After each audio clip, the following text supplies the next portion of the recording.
This is a special show today. I have a special guest. John Haller is with us today, and he is going to share his thoughts about what is happening on the prophetic realm. Hey, John, it's great to see you.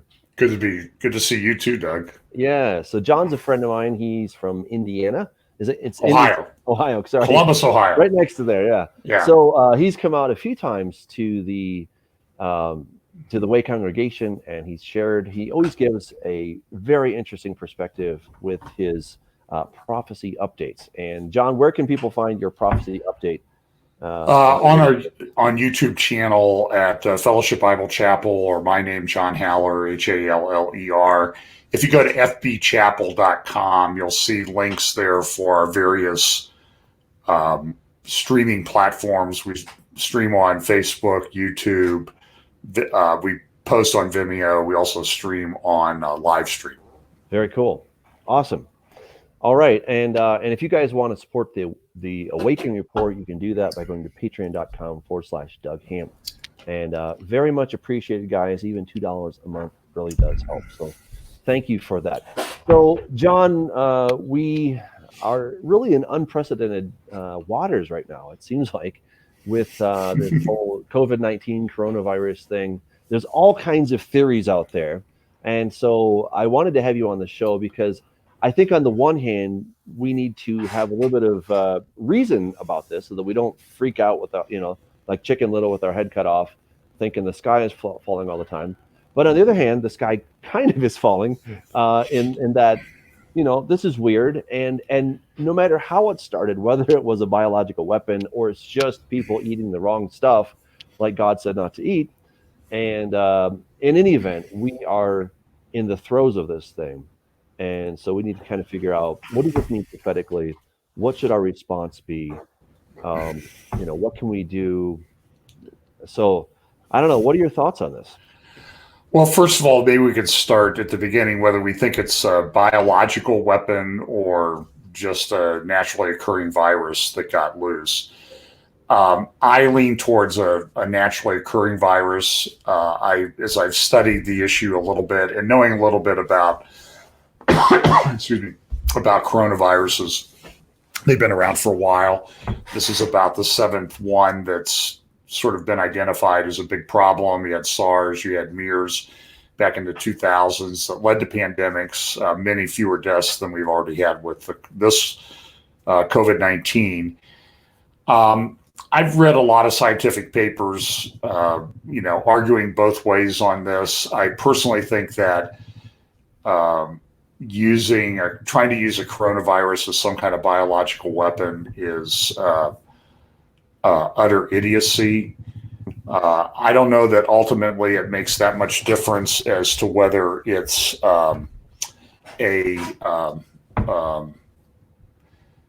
whether it was released intentionally or unintentionally. The fact of the matter is that it's a problem. It's an increasing problem around the world. Mm-hmm. I think the Chinese have been very much in the usual communist propaganda mode, that they tried to cover it up at first, then the news got out, then they tried to deal with it, and now they claim that they've dealt with it and they're the saviors of mankind and the U.S. is the problem. So you see a tremendous amount of mania weapon. The Russians are even saying it's a U.S. weapon, and I'm not seeing any proof of that. So I think that. So basically, you think this is probably a naturally occurring event. Sure. There seems to be a lot of spin on this issue, right? So, well, let me put it this way: if different theories about what's going on were currency, and I could convert them if I could monetize them, I would be retired, and living on my private island or in a bunker someplace. It's just right. Yeah. I mean, I don't know about you. Excuse me. I do not have it, by the way. Okay. I have kind of a chronic stomach condition that makes me cough. Okay. But well, you can have it over there because I'm over here and you can't give it to me. That's right. Keith Prophet makes a really good point. He says, please let us know when you're speculating. Thank you. And Keith, I appreciate that because that is so super important. And I think what John is saying here, if I can, is that there's a lot of people speculating about things that we don't know, right? First of all, the scientists the medical profession do not know ultimately what this is or ultimately where it came from. There are theories about it. I lean with John that it's probably a naturally occurring virus. I don't think that it is a biological weapon, as far as I can tell from what I've read. And how much have I really read out of all of the different medical sources? Very little, right? So, we're trying to understand it. And then even if we don't know the ultimate source, the question is, what should our response be? How should we kind of look at this? So. Right. And right now, what I see is a lot of overwrought rhetoric on all sides of this issue. So, for example, I've been seeing people post on Facebook, and my Facebook Messenger and feed has just exploded. Probably because, a lot of people, a fair number of people watch me each week at church, and I get contacted all the time.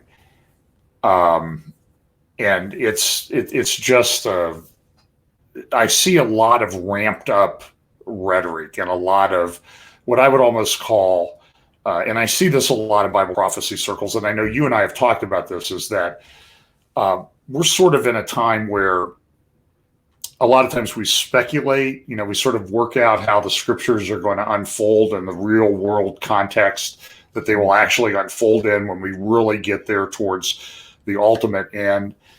So there's a lot of speculation there, but my concern has long been is that people have a tendency to spike the football a little bit too early. I remember when I was a kid, there was a Pittsburgh Steelers game, and the receiver started to spike the football at the 10-yard line because he thought he had crossed the goal line. And he looked like an idiot because he thought he'd scored and everything. He started to celebrate. And I don't know if he ever played another game for the Steelers, to be honest with you. I don't even remember his name. But I see that sometimes in prophecy circles, that I have it all figured out and I'm the one that you need to follow. Right. And so I think there's a little bit of sort of triumphalism that is involved with people speculating a lot and thinking that they have it all figured out. Yeah. I just put up a scripture. I wanted to share this with people. So, for nation will rise against nation, kingdom against kingdom, and there will be famines, pestilences, and earthquakes in various places. So, pestilence is a general word for disease, right? So this is what happens after war, quite frankly, when people's immune system is down, and it's just kind of a sickness as a result of something bad. So this is what we know, right? This is what we know. The question is, how is that going to happen? That's what we don't know. So we have to be very careful that we don't go too far out. We can speculate a little bit, but not start making bold assertions about what's going to happen in the future. Yeah, what I personally do on all these different views is I kind of put things into what I call baskets of possibilities, whether that's where the Antichrist comes from, or maybe even the timing of the rapture or something like that.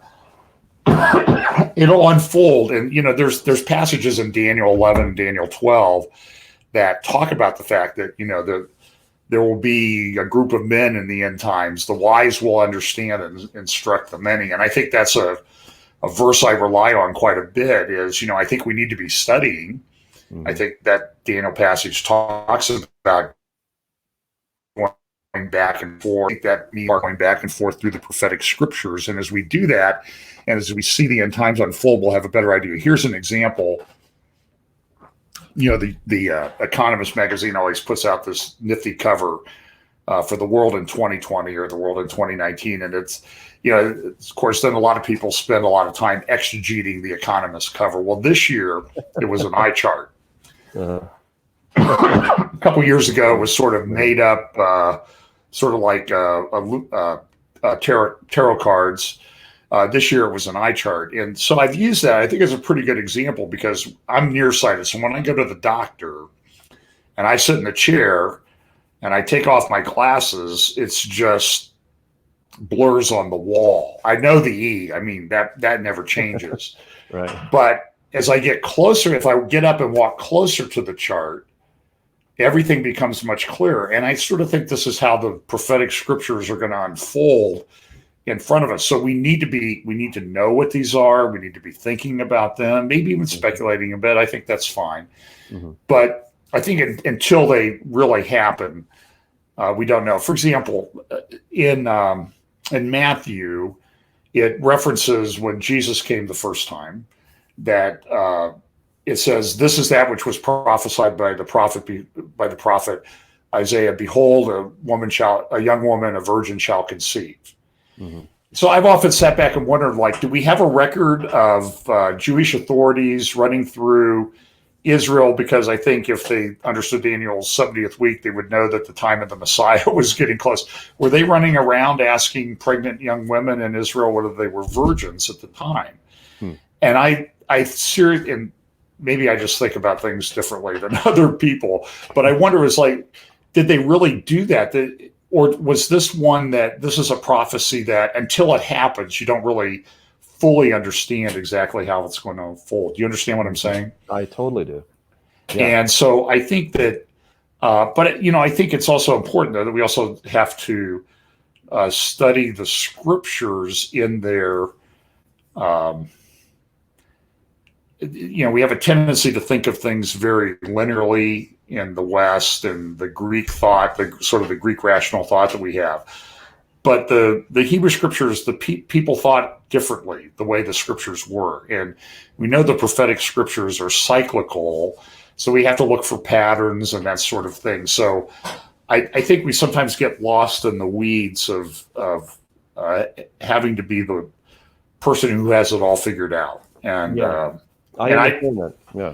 And the problem is that you've been to conferences, you've spoken at conferences, and what happens sometimes is people walk away and they've heard 33 different sessions and they're confused. They don't have sort of a unifying theme.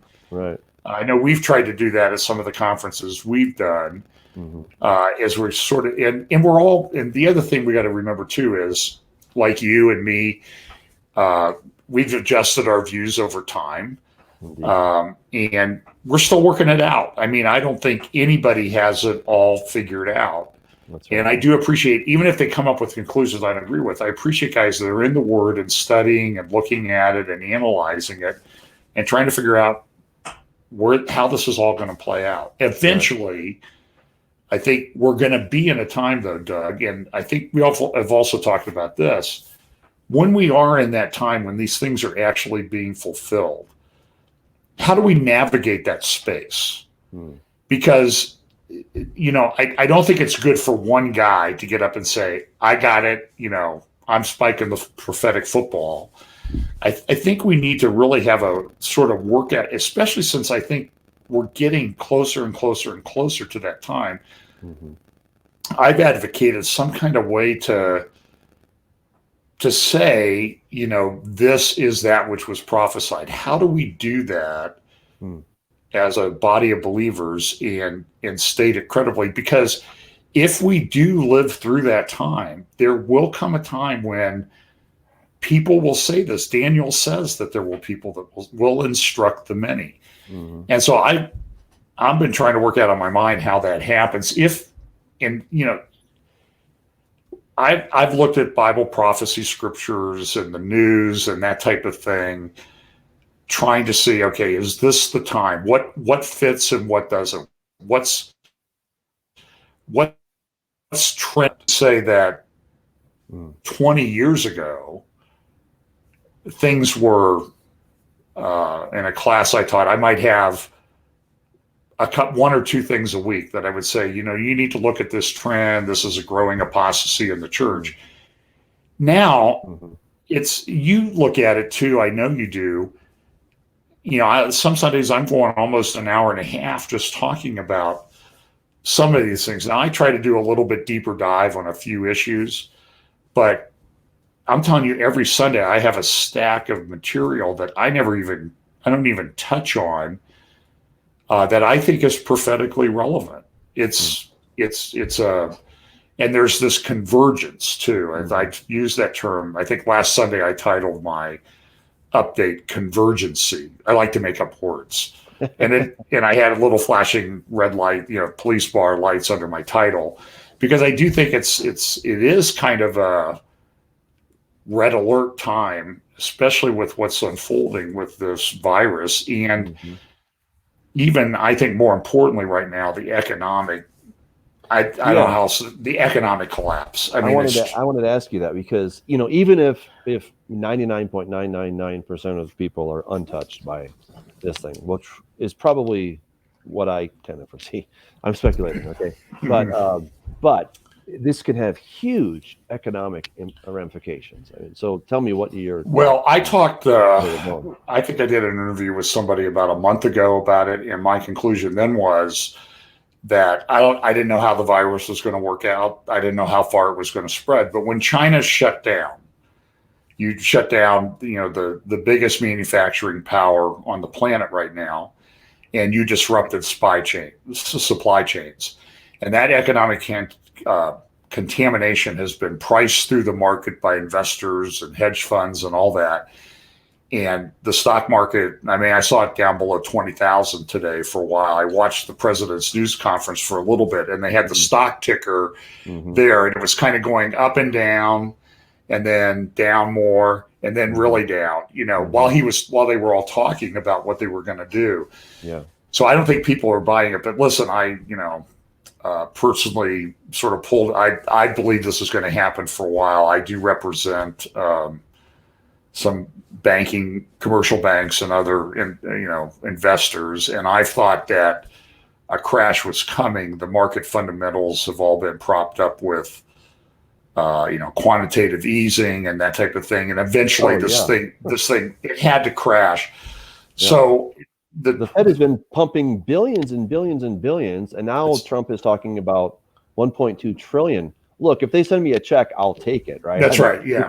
But we can only do this for so long until the economics totally catch up with us, and we can't kick the can down the road anymore. So, and there are people that don't want the U.S. to be the reserve currency of the world, and they've been Russia, China, other countries have been putting things in place to try to get over that. And the U.S. has had a long run as the reserve currency of the world. Probably came on about after the collapse of the British Empire after World War II. The Bretton Woods. And so all of that sort of, and listen, I want to live in the country that's the reserve currency of the world, because there's a big benefit to it. That's right. But there's a lot. There's a whole bunch of factors that are going on. So the financial markets have been pumped full of what I would call almost fake, made-up cash to prop them up, and it's created a bubble. We had a bubble in 2008, and we have I think an even bigger bubble now. So that it's sort of like prophecy events. It's for example, we know that there's different wars that are prophesied that will happen in the end times. And so the question is that I always ask is, what's the trigger? What triggers an Ezekiel 38 war? There's something that triggers it. Yep. Whether you believe that the destruction of Damascus is, something triggers that to happen. I happen to think it will happen. And so what triggers it? What's And so the same way in the financial markets, we know that there's prophesied a coming world economic system. How does that get started? Yeah. What pops world and like some prior pandemics and that type of thing. There was a big pandemic 100 years ago that killed maybe 120 million people, the Spanish flu. So the trigger event is unknown. So I believe that this trigger event is incredibly important in terms of collapsing, resetting the financial markets that may lead to sort of a cascading thing of other things coming on board. And I'm not surprised that there's a pandemic. Yeah. I represent, I'll be honest with you, I represent the Ohio Department of Health and some litigation. So I've gotten to know these people. I don't know the director that I see standing there at the right hand of Mike DeWine, our governor, as he has his I don't know, daily or twice daily news conferences. But I know that these people they're concerned about public health. They're not trying to pump this up and make this a problem. They don't get any extra money. They're working 20-hour days or more. Their budgets are strapped anyway. Unlike the federal government, the state governments really have to operate on a balanced budget. So when something like this comes up, it just blows their programs and everything to smithereens across all of state governments. So I don't think that it's now I've completely lost my train of thought. I just don't think that I do believe that right now I'm very concerned about the health aspect. Yeah. But I'm sure that the economic contagion was set in place when China shut down everything maybe 2 months ago. And and then you layer on top of that a oil price war between Russia and Saudi Arabia. So today I didn't check the exact price, but somebody told me on the way home, I think my wife on the phone, hey, oil. Well, I bought gas for $1.66 on the way home. Wow. That's for regular in Columbus. And 2 weeks ago, it was $2.20. A week ago, half ago. But, it's just, the other thing that's funny is how quickly is this thing I know. Cascaded downward. Was like, a week ago Sunday, we were trying to decide where we were going to go to eat after church. Now we're trying to figure out if there's someplace open. If there's even church. Well, we don't. Yeah, we shut down just because we have a number of people that are in risk categories, older, at least what they've identified as risk categories.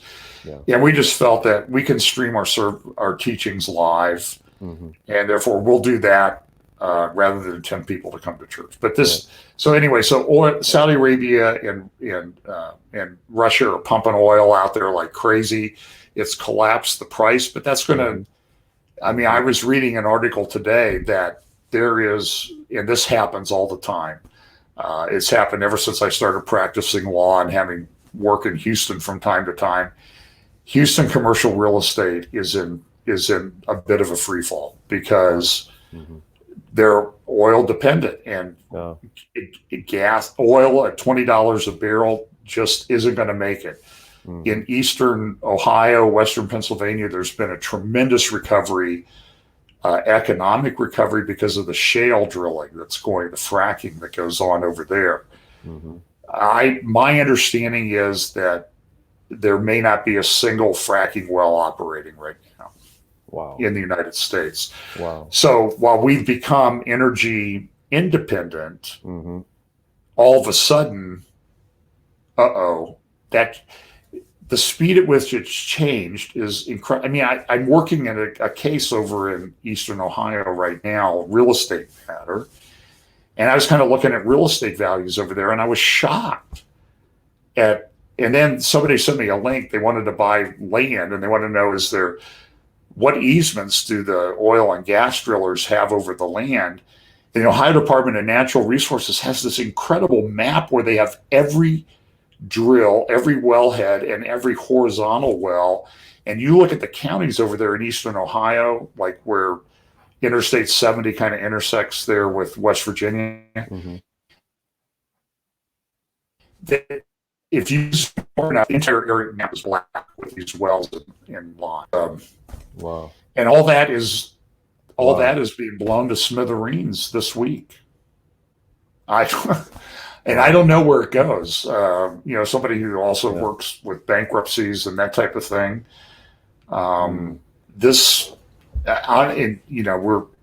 We're sort of cobbling together teams that look at business and interruption insurance and a thing called force majeure clauses in contracts that an act of God will excuse you from performing under the contract.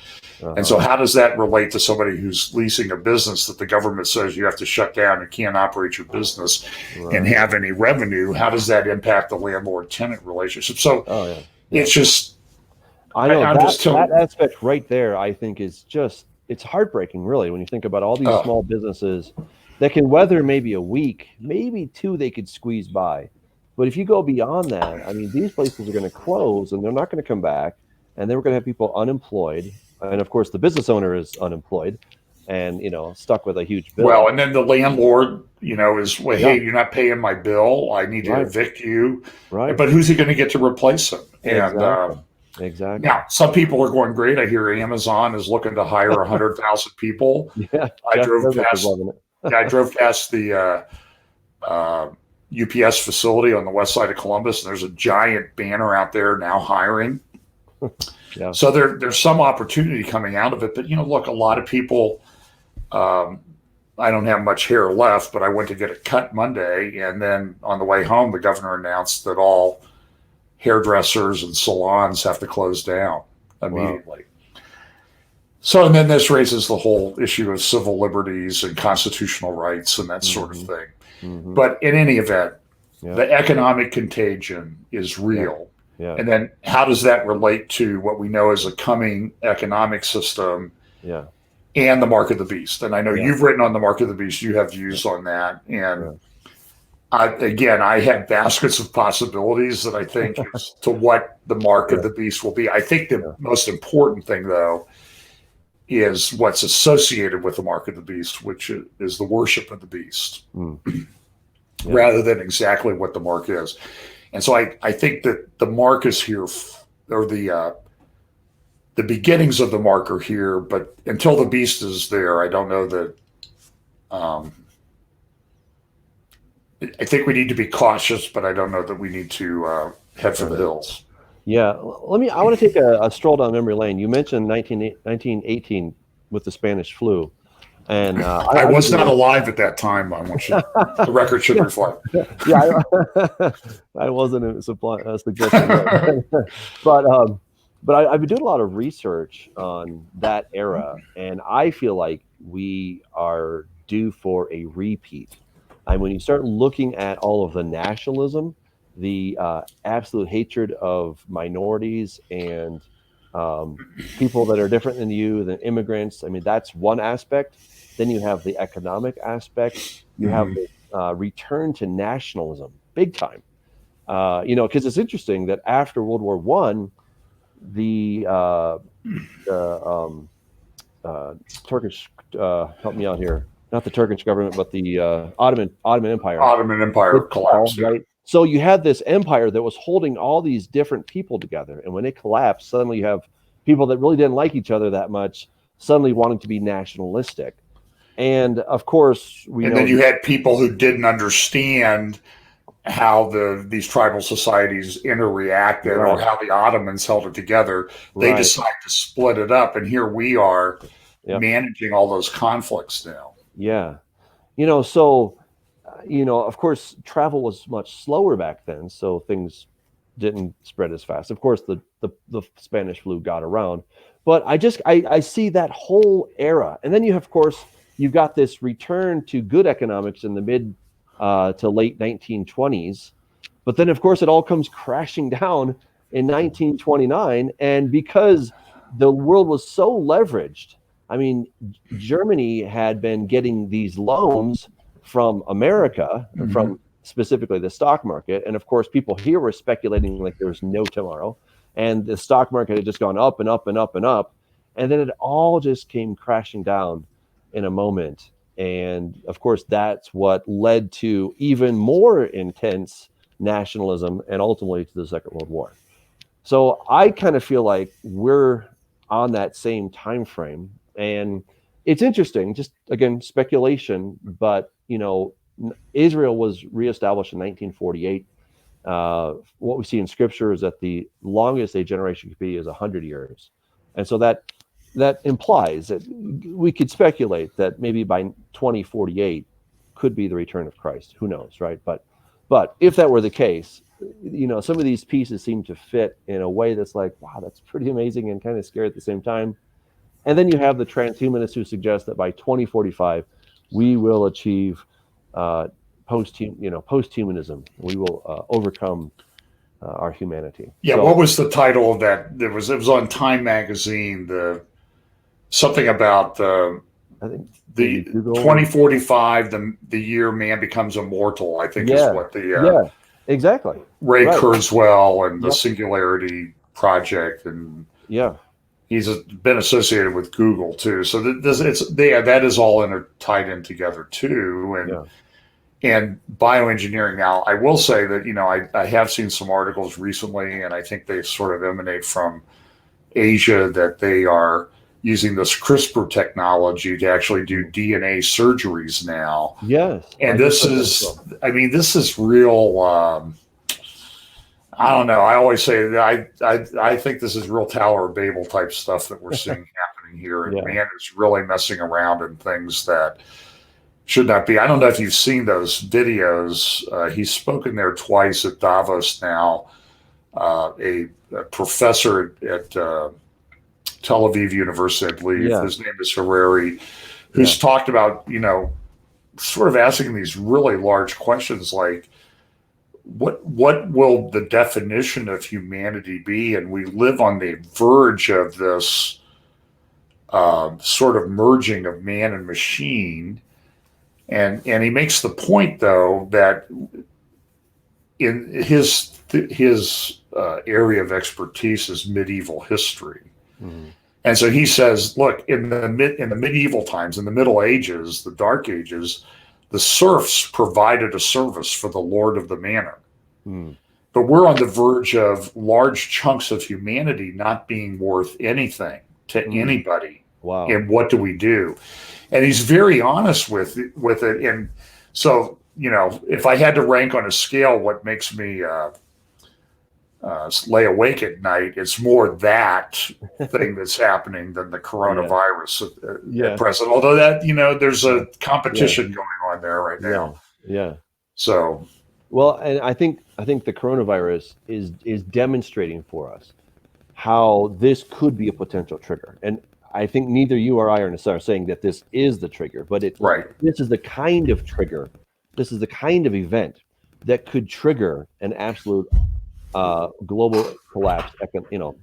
Maybe this is it, but who knows? But I don't think we're quite there yet. But it's this kind of thing that can set off all of the events in the prophetic scriptures, etc. Yeah, I think that my view is, and I told somebody this at the office today, that if we think this economic mess is cleaned up in 6 months, that's highly optimistic. It is, and so what impact does that have? But Doug, you're right about nationalism. I actually see nationalism rising at this time rather than a new world order coming together better. Mm-hmm. I mean, for example, Italy had a major problem. So what were the headlines? And then I have a news service I subscribe to. So I'm sitting there translating Italian newspapers. And they're like, the headlines of Libero last week were Europe abandons Italy, or Europe doesn't care about Italy, because they didn't. There was no help coming. Mm-hmm. Now, the Chinese, of course, are like, hey, we're helping you out. Look how great we are. So there goes the propaganda thing. But, now, I mean, people send me pictures of troop trucks rolling down the streets of the suburb of Paris that they live in, and that type of thing. We didn't even hear about Spain till a few days ago, and 500 dead or something like that. Wow. So I think the reaction to this whole coronavirus thing, there's been, if it's not real, it's the end of the world. And then I think there's sort of the more middle ground that I think you and I are taking, that I don't know how it's going to play out. Let's wait at least a couple weeks and see how it goes. Life certainly has changed. I mean, I stopped at a restaurant to buy food, maybe for the last time in a while. Yeah. On the way home, and it's so weird. I mean, you go in these giant restaurants and all the video screens are going, but there's no live sports on ESPN. Mm. They're just talking about what might, it's so strange and bizarre. And then there's nobody out shopping or anything. Yeah. Wow. We have a few people that have asked us some questions. This is from Missy. She says, didn't it start from the Chinese eating bats? If so, that's why the Bible says eat only clean animals. Well, they eat That, some bizarre foods in China. I yeah, will say that, and yeah, so I can't exclude that possibility. yeah, yeah, yeah. I think that's a very strong possibility. That seems to have been one of the earliest things that I heard. I think we should just be not overly dogmatic that this is absolutely how it started. Again, because I think all of us are taking it from second or third sources, right? Third-hand sources. We don't know because we're not able to see all this stuff, right? So, but I think that's very likely, but who knows? Absolutely. But it's hard to trust the Chinese too. I have a strong distrust of them. And look, I've have friends who live in China or who have lived in China, and they say the corruption in the society is just absolutely incredible, and the lack of concern for life. Yeah. And then you see these wet markets and stuff like that, and it's like, I'm not going there, man. Yeah. And I even have trouble with eating a falafel when I'm in Israel. I mean, that's I'm not sure that's food, but people eat it. Yeah, and you should at least kill your food before you.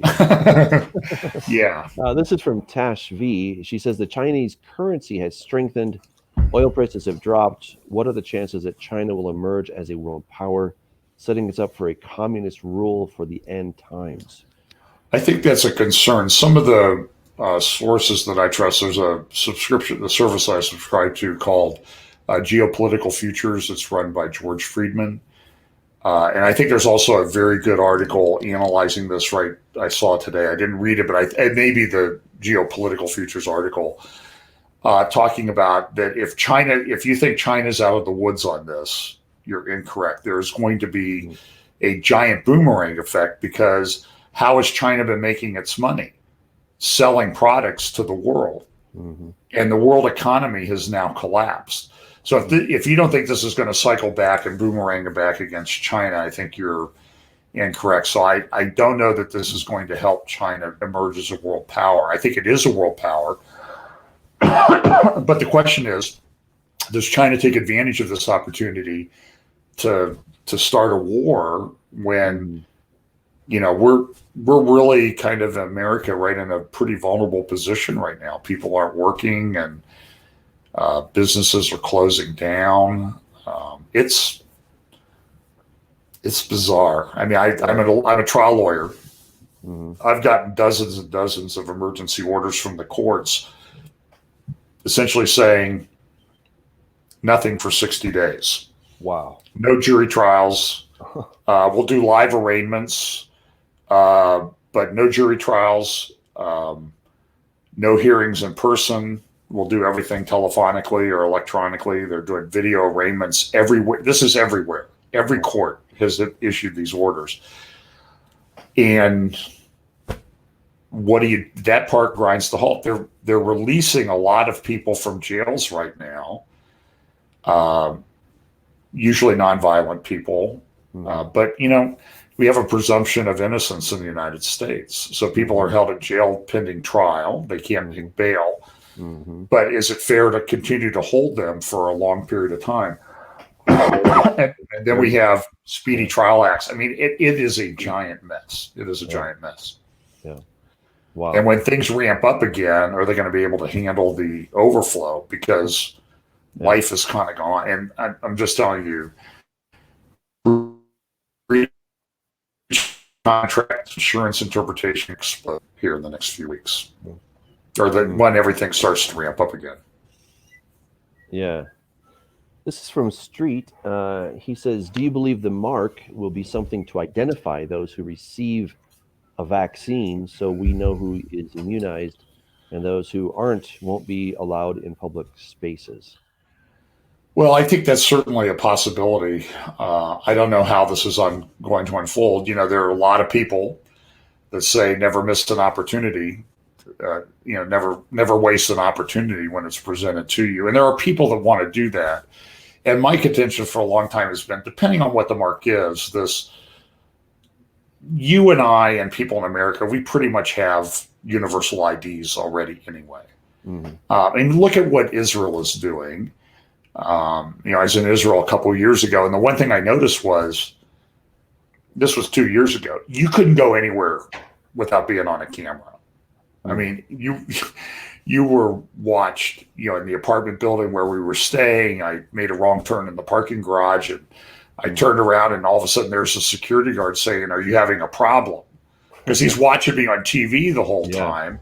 Yeah. And throughout the old city, if you look around, even the old city of Jerusalem, there's cameras everywhere. Yeah. But now what Israel's doing is they're almost doing sort of a Mark type thing, that people have been diagnosed with the coronavirus. They're put in a database. They have facial recognition, and they track them with, we carry a homing device around in our pocket called an iPhone or a Galaxy, 2800 or whatever they call them, whatever model they're up to. And I saw a video in Tel Aviv where a guy went out who was supposed to be in quarantine, and they're dragging him off the street before he gets a half a block. Wow. So, I mean, and there's front page articles on the Jerusalem Post and Haaretz about this. So that's what's happening. So I think we're kind of naive if we think it's not coming. Now, will they use that to identify people who've had the vaccine and not? I think there's people that want to do that. And as somebody who has a professional license to practice law, I can tell you I have a big concern that if you don't get a vaccine or something like that, they're going to tie your professional license into that. There are already pressures on your license to not hold views or express views in some of the new ethical rules about same-sex marriage and things like that, because it's considered discriminatory. Right. So look what's happening in China. I mean, look at their social credit system. Yeah. Which most Chinese, from what I've heard, are actually for that. They think at least the people that are on the cameras are for it, and they think that it makes a lot of sense. And it kind of does, it helps, cut down on jaywalking, and helps cut down on some of the, some of the disgraceful public shows, But then, of course, if you can't say what you want, you can't speak your mind, then it becomes a real problem. And they have, I think, close to 300 million cameras in their country. Insane. And there's plans to at least double or triple that number in the very near term. And listen, that Chinese technology is built a lot by American companies, but it's being exported everywhere because governments say, well, this is a way to control populations a little bit and keep problems down. So we live in there's very little privacy, I guess is my point. And look, I don't know if you traveled internationally, you come back to the US and they scan your face. And it's funny because I had an bad infection. I was in the hospital a few days last year, pretty serious infection on my face, and I was all swollen up and everything. But my iPhone always knew who I was. I looked good or bad. I looked frightful, but the iPhone was my bud. It always let me in. Wow. Yeah. So Doug, it's the convergence of all of these things. I've used this. I've talked about convergence for years now as sort of a stock slide that I use in my teachings and presentations. And all these disparate lines of Bible prophecy, war, all sort of converge at a point when the Lord returns. But as they get closer to that point, there's what I liken to almost like a vortex of a tornado, and it's very turbulent times. And do we live in turbulent times? Do we live in perilous times? Do we, men looking at things with perplexity? Yeah, people are fighting over toilet paper. Now, here in Ohio, I've not seen that, by the way. I've been in the stores every day now for 3 or 4 days. I was at Costco a couple of days ago, and it was empty, completely empty. It was. Now, I went to our Costco, I went there Saturday morning. I actually played 9 holes before it started snowing. And so I went over to Costco just to pick up a few things. And I went in, it was, other than paper goods and pasta and spaghetti sauce, they pretty much had everything else. But they had a limit on one package of organic chicken. I don't know why. There's a run in Dublin, Ohio, where I live, on organic chicken. I guess that's, so toilet paper and organic chicken is the thing. But then I went back yesterday just to pick up something else, and they have the queue. It's like a Disneyland queue made up of pallets, and they only allow 600 people in the store. Oh my goodness! And they're wiping down all the carts as they give you the cart. Wow. It is really, it's weird. And Yeah. I think it's freaking people out. So I think everybody's going to be pretty much okay for a couple weeks. Yeah. But you start getting out 3 weeks and a month, and I'm concerned with what's going to happen then. Yeah. I tell you. Yeah. When after like right now we're kind of eating the yummy food, but when that stuff, if that should run out, then it'd be like, whoa, this is kind of serious. This is not just an extended vacation with the kids. But this is my survey of GFS, which is a big sort of restaurant discount supply store, and Costco and stuff. The pasta, the spaghetti sauce, sometimes the bread is gone, but candy and chips and pre-made cakes and cheesecakes, they're there in abundance. It's very interesting how people are shopping right now. I think people are actually shopping pretty intelligently. So I'm not too concerned about disruptions in the supply chain for food and that type of thing.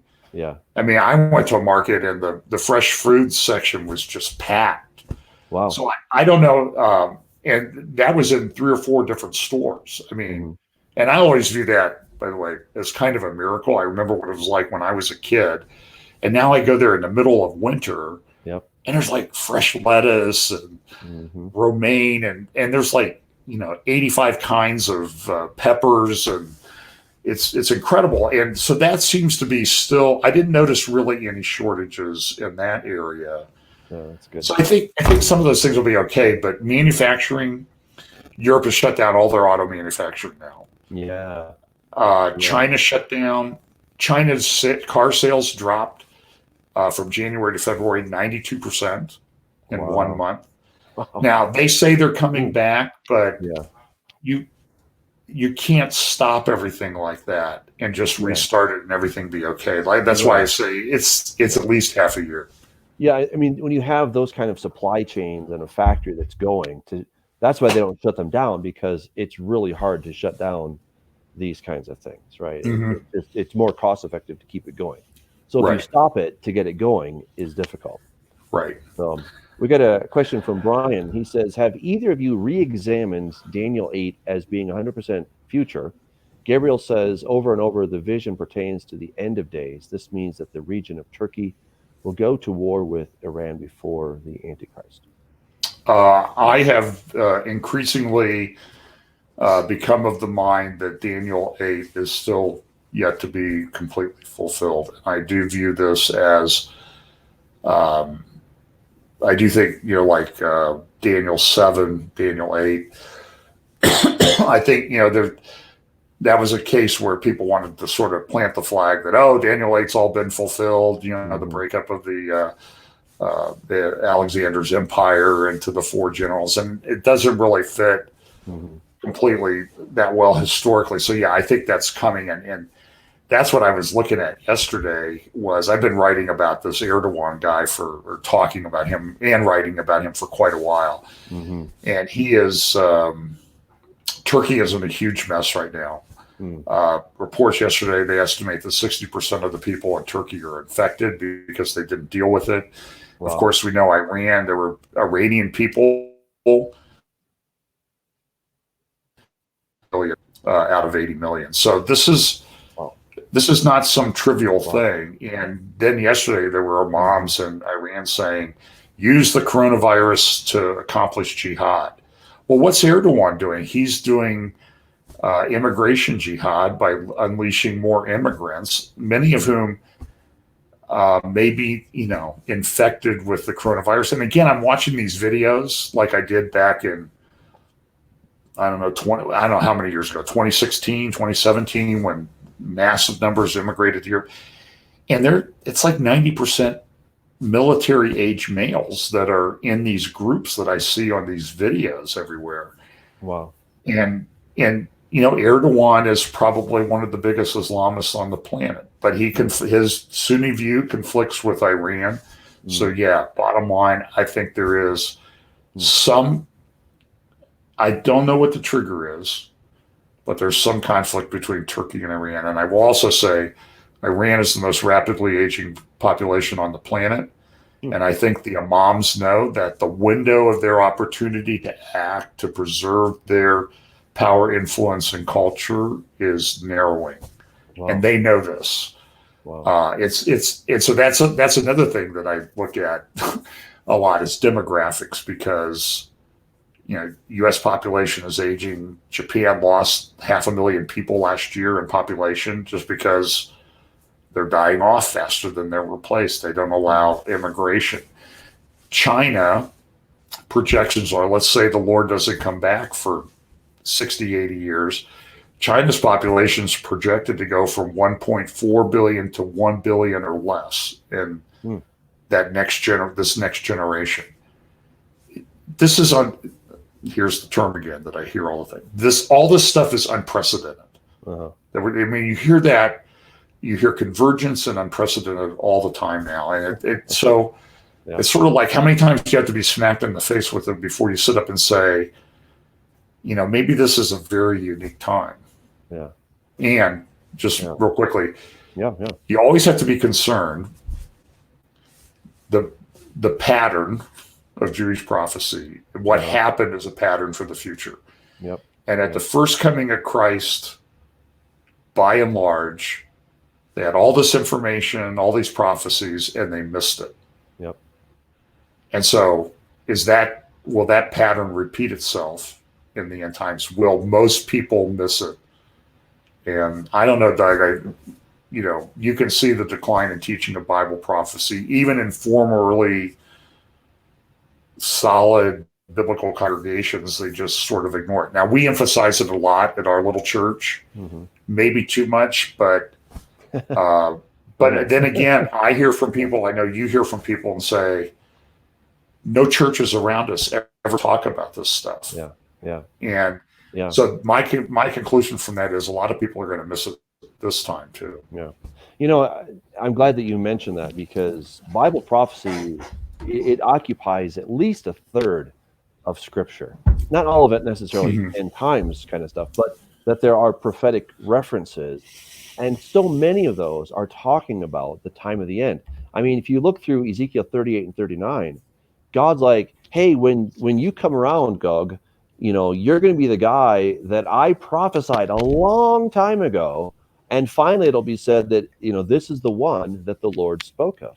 So God put it way back in Ezekiel, in Daniel, in Isaiah, in Zechariah, and so many others, talking about the end times. And I've been teaching through the book of Revelation. I am, let's see, now on my 40th week. It's quite fun, actually. And I'm not even done. You're worse than I am. I'm only up to chapter 16. But there's a lot in there. That's the amazing thing. And, when you start to just put all this stuff together, it's incredible. And he talks so many times about Babylon. Like, he really has this vendetta against Babylon, which I actually think is the actual city of Babylon. But that's another topic. But in any event, he is going to have his judgment against Babylon. He gives 2 whole chapters, and he makes many, many references in the book of Revelation. He talks about it in Isaiah, in Jeremiah, that the judgment of Babylon is coming. So there has to be a future time. And I think that God gave us so much in Scripture about prophecy, because he's like, I want you guys to know it. And as I've been teaching through the book of Revelation, I'm pretty much teaching the entire Bible, because you really have to go back. In order to understand these prophecies, you have to go back and spend quality time in the prophets, in the Torah, in the writings. You've got to go back there and understand what they were saying. Otherwise, I noticed this the other day. I was exchanging an email because I just wasn't thinking it through. I was kind of busy, and I read Psalm 91. because there's some comforting words in Psalm 91. But I'm sitting up there reading it, and I will confess, I did not read it ahead of time when I was talking. And I got down to around verse 13 or so of Psalm 91, and I thought, wait a minute, this is messianic prophecy, and this is tied into passages in Revelation. And it kind of made me stop when I was like, I think we're going to have to talk about this particular part of Psalm 91 before, because we always kind of take this, and I know you don't do this, but we have a tendency to compartmentalize these scriptures. Mm-hmm. Yeah. When the example somebody used the other day that I saw was Scripture, the Holy Scriptures were the first hyperlinked book ever. That's great. And I think this is great because you can't read Revelation without studying the Old Testament. And yeah. I mean, what is it? 85% of it is references to the Old Testament. So it's an amazing, this book collection of books that we have is this incredible cross-reference. But sometimes we compartmentalize it. We sort of take the Olivet Discourses, and we don't really realize that the Olivet Discourses were what the church had for eschatology almost through the third generation of the church. And that Paul built, Paul's epistles are large time commentaries on the rest, explanation, expansion of what's taught elsewhere in Scripture. And so the one thing I've been studying and getting ready to teach on is, the cross references between like Matthew 24 and the other book about the other Olivet Discourses from Mark and Luke, and like the verses in 2 Thessalonians, 1st and 2nd Thessalonians. There's like this intricately woven interrelationship between, and sometimes we let our eschatological conclusions become our hermeneutic. I guess I don't know if that's the best way to say it. Yeah, and so it's sort of like, we might say that we adopt this particular hermeneutical approach, but then it's sort of like, well, it's that hermeneutical approach as long as it lines up with what I've already concluded. Right. Yeah. In Scripture, and you know this. We've talked about this. We have both been to a conference that sort of woke us up, I guess, in a way. With that, I don't think people intended. Yeah. Yeah. And we were both sitting at pre-trib rapture conference. Right, and we were sitting in the same room. We did not know each other. I think it was about a year and a half before we finally met there, and I think we met at like a corner market cafe, corner bakery in California. Yep. And so it's been great to know you and everything. But so we sort of share that, like, what's going on here. I need to. It wasn't so much that we hate the people or don't like the people or anything like that, because, the people there at that conference, and they've contributed greatly to my understanding of Scripture, and I appreciate that. Yep. And I'm working through it like they are. Yeah. But sometimes God kind of smacks you with a wake-up call. And it was just funny that we were sort of sitting in the same room when that happened. And it was the same talk, and you and I know that. We came to the same conclusion too. Right. Well, we've got to be open to allowing the Holy Spirit to convict us and say, your basic overall framework is okay, but there's these details here that need some tweaking. Well, that's why I always say that the joke is that the 30 minutes in heaven. Yeah. All right, to you. 30 minutes of silence and updating the chart. Keep them in a like PowerPoint in an editable format, because they may change on the fly. And I really think that that's the case. So I'm open to being proven wrong. Sure. Yes. A question from Missy. She says, do you think COVID-19 is one of the 7 seals pestilence? I think that it is. I would put it more in the terms of a harbinger of what's to come. Okay. Can I use that term? When I use that term, it doesn't mean I'm endorsing any books that might have used that name in the title. Yeah. He's not the only guy. He didn't copyright that term. Oh, thankfully. Okay, so that's funny. That's funny. I'm just looking to see. sure. Look, I got some more questions here.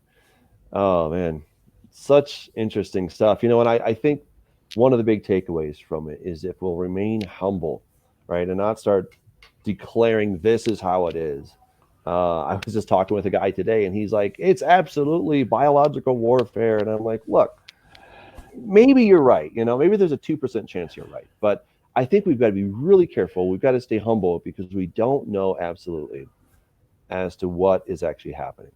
And so if we'll stay humble, then God will keep showing us more stuff. And, I think we just really have to be careful. Yeah, we do agree that we're in a big mess, and it's pretty much global at this point. I mean, even places, warm climates where they said virus would not break out. Manila is under lockdown, essentially martial law in Manila. Wow. And the whole northern islands of the Philippines. I mean, even little villages have military checkpoints at each entrance and exit from the village. So this is really kind of uncharted territory. Yeah, I think. yeah. Now there's some encouraging news that I see, Yeah. and maybe this will all blow over in a couple weeks. Yeah, I hope so. It'd be good. I talked to. If it does, let's hope that we learned our lesson, right? Let's hope that we don't just go on with life as usual, but we've repented of our foolish ways and we've come back to the Lord. And because that's what God's wanting to do. He's like, he says in Amos chapter 4, I sent you cleanness of teeth, and I sent you pestilence, and I sent you war, and you did not repent. And so if we get out of this and there's not a lot of damage in a couple of weeks, let's repent. Nevertheless, we don't want to be in a position like first century Judea was, where Jesus wept over the city of Jerusalem, like you didn't understand. You had it. Yep. And I really want to be careful about, I don't want to miss stuff again. So, like I said, I have my own views and that type of thing, and I can argue. I'm a lawyer, for crying out loud. I like to argue. People pay me to do it, and to be honest with you, sometimes I would do it for free, but don't tell anybody. Let's just keep that secret. But I want to be right. Yeah. But I listen to a lot of different people. And here's what I've learned, Doug. I've hung out with people that are pre-trib, people that I really don't know any, maybe know one or two people that are mid-trib. I know the pre-wrath people, the post-trib people. Yeah. And here's what I can say. The post-trib people love the rapture as much as the pre-trib and pre-wrath people. The pre-wrath people love Israel and are working that situation out as much as the pre-trib people and the post-trib people. So there's a lot we have in common. We all agree on I think we agree like on a lot of 99% of stuff a lot of times. Yeah. And we let these little tiny disagreements kind of get blown up. And even on my Facebook page, people are arguing about the timing of the rapture when the world's kind of melting down, and it's like, chill, man. I know. Really, we're on the same team go here. Buy some go sit in your toilet paper pile and chill out. And here's a question from D Truth. Do you think the 5G has a part to play in this crisis? So that's like the third rail of different theories right now. And my personal view is that I think that is overplayed. 5G's rolled out, and I don't think it's rolled out that much. And 5G is rolled out not just in Wuhan, but in many other Chinese cities, and they don't seem to be having the problem. So, putting one and one together, I don't really think it's that. It's not something that really concerns me. What concerns me about 5G is the increasing intrusion on privacy and that type of thing that's going to happen. That's the big deal about 5G, I think. Okay. One final question, and then we're going to have to wrap up our time. From the Blood Faith, don't we get the choice of the mark The mark is not forced on us because God gives us the chance to reject it. I agree with that. Okay. Yeah. I think that we do have a choice. And again, I think the operative thing in Matthew 13 is it's partly what is the mark, but it's the who and why is it that if you take the mark, then that your eternal soul is at issue? What is it that happens there? Now I know you have your view, but I don't know, Doug. My personal view is, and I'm no great theologian, okay? I study it like everybody else. But I think there's almost like a blasphemy of the Holy Spirit type thing. And, we know that's sort of the unpardonable sin. So I personally see there's sort of a connection there. But again, I'm not dogmatic on it. Sure. Yeah. Amazing stuff. Yeah. Yeah. Well, thank you, everybody, for your great questions. There's a couple more, but we're going to have to let those go till next time. So, guys, I will be doing my shows on Tuesdays, and I'll take your questions then.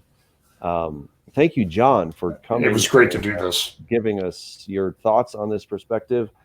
What are your final thoughts? What can people do in this time of crisis? Should they lose their heads or should they keep their calm? What's your advice? Well, I think, certainly there are numerous passages in 1 John chapter 4, that, perfect love casts out fear and that sort of things. And those are really promises. And so I think that we shouldn't be fearful. But I don't think, I'm trying to think, I think it was our friend Joel Richardson tweeted the other day that carelessness is not faith and common sense is not fear. Common sense and preparation is not fear. So again, this is sort of goes to the sort of the overwrought rhetoric that I see flying around that, well, if you go out, you don't and buy groceries and stock up a little bit, you don't have faith. And I often liken it to, we know Jesus walked on water, right? But most of the time he took a boat. So I think there's a practicality there. There's the point of him walking on the water, but he usually, there are plenty of passages where he took a boat. Yeah. So, and I think we just need to use common sense. And it's a time though that you can reach out to your neighbors and everything, as long as you keep the appropriate social distance, and maybe gloved hands and goggles or something. You can go witness to them. Yeah. But I think it's a great opportunity. There's a very interesting thing here today. Did you know there was an earthquake in Salt Lake City today? I heard that, yes. And the angel Moroni on top of the Mormon temple lost his trumpet.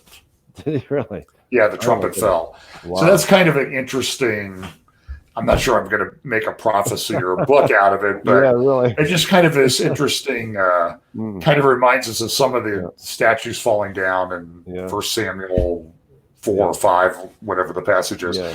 So, but look, I think this is a great opportunity to be neighborly, to reach out to people, and to act as, there may be people in your community that are hurting. It was so what we see is sort of like, in our church, we have some people, I'm sure like you do at the Way, you have people that have cancer or health problems or something like that. So you have a meals ministry and that type of thing. So now we may be given like a greater opportunity to minister. So maybe we ought to be looking for those opportunities. That's a good word. Yeah. Look for opportunities to minister to people. So yeah, spend more time doing that, less debating on Facebook. That's right. It gets a little bit tiresome. So anyway, Doug, thanks so much. I really appreciate you taking the time. God bless. All right. Take care.